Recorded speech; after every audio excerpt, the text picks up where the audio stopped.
네, 여러분들의 많은 참여 저희 기다리고 있겠습니다. 진짜 쉽고 오늘도 저희가 디테일하게 종목 고민 같이 해결해 드릴 예정이니까요. 네, 많은 분들 편안한 마음으로 저희 진시진에 연락 주세요. 일단은 전화 연결 먼저 오늘 가겠습니다. 시청자님 안녕하세요. 네, 안녕하세요. 네, 반갑습니다. 오늘 어떤 종목 궁금하세요? 네, 한미약품 네, 매수가 비중은 어떻게 되세요? 25만 5천 원 30%. 30%. 가격대가 그렇게 많이 높으신 것 같진 않으신데, 네, 최근에 들어가셨어요? 예, 좀 됐습니다. 아, 오래되셨어요? 아니, 아, 조금 되셨고, 몇 주 되셨어요? 보름 정도. 아, 그때 들어가신 뭐 특별한 이유가 있으세요? 한미약품? 아니, 뭐, 예. 저, 모양 주고 그래서 그냥 장기 투자 정도 이렇게 네. 생각하고 들어갔습니다. 그러시면 뭐 단기적으로 원하시는 뭐 목표가, 희망 목표가가 있으실까요? 네. 예, 한 30만 원 정도 생각하고 이렇게 매수를 했습니다.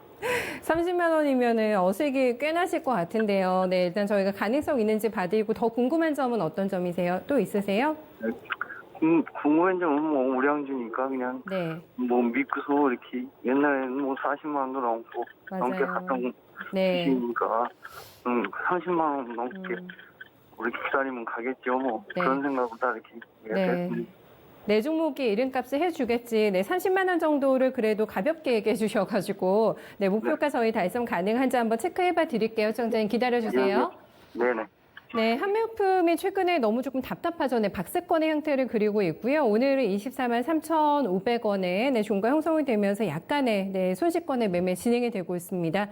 김정수 전문가님 뭐라고 해야 될까요? 뭐 빗바랜 신화, 뭐 덩치값을 조금 못하고 있다라는 평가를 받고 있는데 기술 수출이 해제권이 계속 나오니까 뭔가 신뢰감이 좀 부족한 느낌이 주가상으로도 묻어나는 것 같은데 앞자리가 바뀌는 그날까지 투자가 가능하실까요? 30만 원 보셨어요. 네.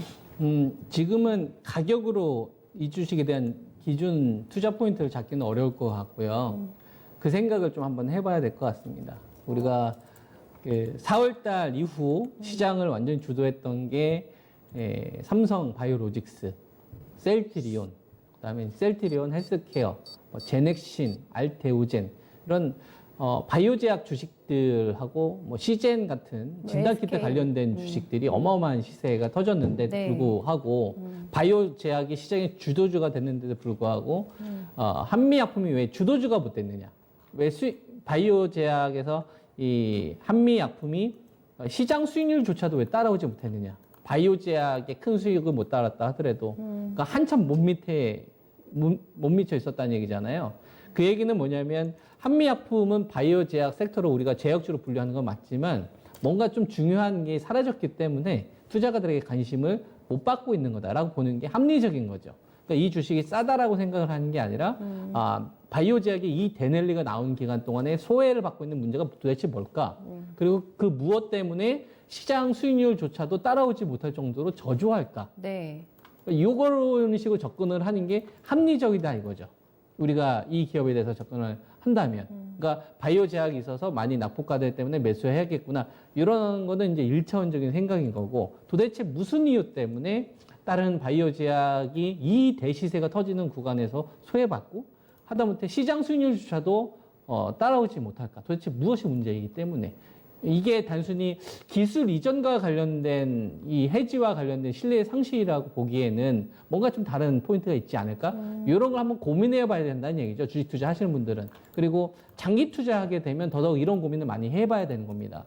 한미약품은 바이오 베타 기업이에요. 바이오 베타라는 거는 기존에 나와 있는 치료제보다 더 나은 치료제. 바이오 베타. 그래서 약값을 보통 기존에 나와 있는 치료제보다 비싸게 받습니다. 왜냐하면 베터니까요. 더 나은 치료제니까. 이 기업이 가지고 있는 대표적인 바이오 베타 가지고 있는 기술 가운데 랩스커버리라는 기술이 있어요. 그러니까 우리 몸속에 약물을 투여했었을 때 이 약물이 우리 몸속에 전체적으로 뿌려지는 데 있어서 시간을 단축시키는 기술을 가지고 있는 겁니다. 이거에 표적 항암제 기술이 접목이 돼서 파이프라인을 형성을 하고 있죠. 표적 항암제라는 거는 요거 생각하시면 됩니다. 우리가 2세대라고 생각하면 되는데 화학 항암제, 표적 항암제, 지금 면역 항암제, 그 다음에 지금으로 넘어오고 있는 거예요. 표적 항암제는 두 번째 정도 되는 겁니다. 2015년도에 한미약품이 사노피부터 시작해서 릴리한테 기술 이전했던 거는 표적 항암제, 바이오 베타가 기반이 됐던 거고요. 그때는 표적 항암제가 핫했죠. 왜냐하면 기존에 나왔던 바이오 제약에 대한 치료제는 화학 항암제. 이 사람이 백혈병 환자면 정상세포와 암세포를 동시에 죽입니다. 그러니까 암세포를 제거하는 과정이 있었지만 정상세포도 죽이기 때문에 몸이 굉장히 안 좋아지죠. 네. 그래서 그 단점을 극복하기 위해서 나온 게 표적 항암제예요. 암세포만 골라서 죽이는 거죠. 그러니까 그때는 획기적이었죠. 그래서 한미 약품으로 인해서 바이오 제약에 대한 인식이 바뀌었습니다. 아, 바이오 제약도 내수주가 아니라 기술주구나, 아니, 수출주구나. 인식을 바꿨던 굉장히 서프라이즈한 내용이다 이거죠. 이것 때문에 대넬리가 10배가 나왔던 겁니다. 2015년도에. 기존에 없던 인식을 바꿔줬거든요. 표적 항암제 그때는 기존에 없던 새로운 영역이었거든요. 그런데 그것 때문에 꿈을 꿀 수가 있었단 말이에요. 바이오 제약에 꿈을 꿀 수가 있었단 말이에요.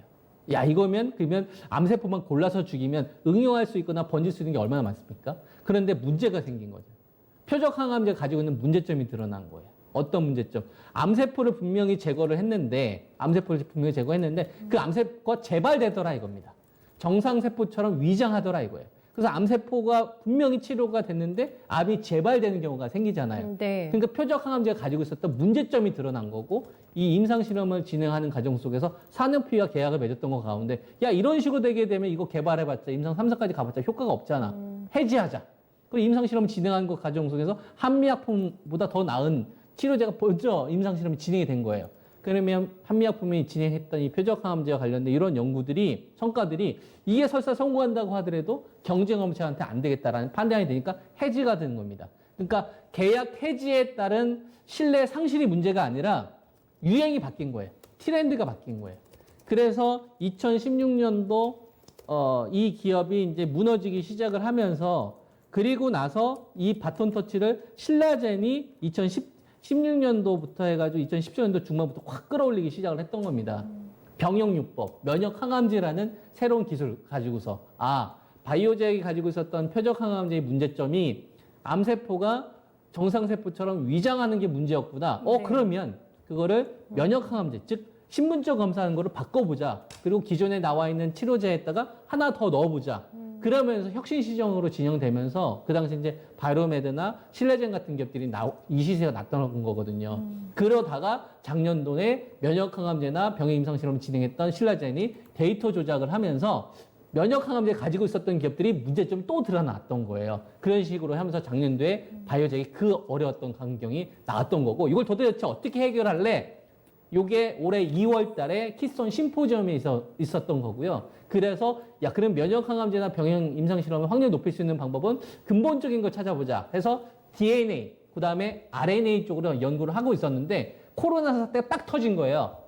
그러니까 DNA와 RNA 업체들 관련된 주식들 쪽으로 표적항암제, 화학항암제, 표적항암제, 그리고 나서 면역항암제와 병행요법, 이중항체, 요게 유전자 DNA, mRNA 관련된 주식들 쪽으로 포인트가 옮겨간 겁니다. 유행이 이렇게 바뀌어가는 거죠. 그러니까 이제 한미약품은 이 기업이 임상실험을 진행하고 있는 거에 대해서 투자가들이 관심이 없어진 거예요. 야, 너보다 지금 더 나은, 지금 현재 시장에서 먹히는 파이프라인이 있는데 너는 아직 조금 아닌 것 같은데 이런 식으로 생각하니까 설사 이 기업이 성과 있는 모습을 보여도 투자가들이 관심을 안 갖는 거죠. 새로 지금 핫해지고 있는 바이오적에 대한 관심으로 가는 겁니다. 그래서 저는 장기 투자하는 거는 좀 반대 의견이고, 지금 저는 그나마 만약에 전략을 세운다고 한다면 그냥 좁은 박스권 매매를 하시는 게 저는 훨씬 더 낫다고 보고요. 바이오제약 관련돼서 지금 코로나19 관련된 뭐 대량 생산 체제나 이쪽으로 지금 가려고 하거든요. 그러면은 전 종목을 교체하시는 게 훨씬 더 수익률 빠르게 전 올라설 거다. 이렇게 좀 판단이 좀 들고 네. 매수 가격이 25만 5천 원이니까 그렇게 매수 가격이 높지 않으시잖아요. 그러면은 저는 좀 수익권을 좀 전환되는 시점이 나오면 저는 종목 교체를 좀 하시는 게 좀 현명하지 않을까. 네. 그래서 지금 보게 되면 이 자리가 얼마 정도 좀 되냐면요. 한 26만 원에서 한 27만 원 정도 되거든요. 그러니까 큰 욕심을 좀 내시기보다는 지금 7월 달인데 7월 23일 전에 7월 23일 전에 한미약품이 만약에 26만 5천 원에서 한 27만 원 정도 오게 되면 매도하셔서 바이오제약 좀 주도주 쪽으로 좀 교체하셨으면 좀 좋겠고요. 네. 만약에 23일까지 기다렸는데도 불구하고 반등이 안 나온다 하더라도 저는 교체를 좀 해야 된다. 이렇게 말씀드릴 수 있을 것 같습니다. 네, 그때까지 매수가 위로 좀 갔으면 좋겠는데요. 시청자님, 일단은 뭐 이걸로 장기 투자하고 한미약품으로 나 꼭 30만 원 볼 거야라는 것보다는 다른 쪽으로 조금 더 이전을 하시는 게 더 시원한 수익이 날 것 같다. 이런 저희가 답변을 받아봤거든요. 네, 충분히 답 되셨습니까? 시청자님, 더 궁금한 점 있으세요? 예, 알겠습니다.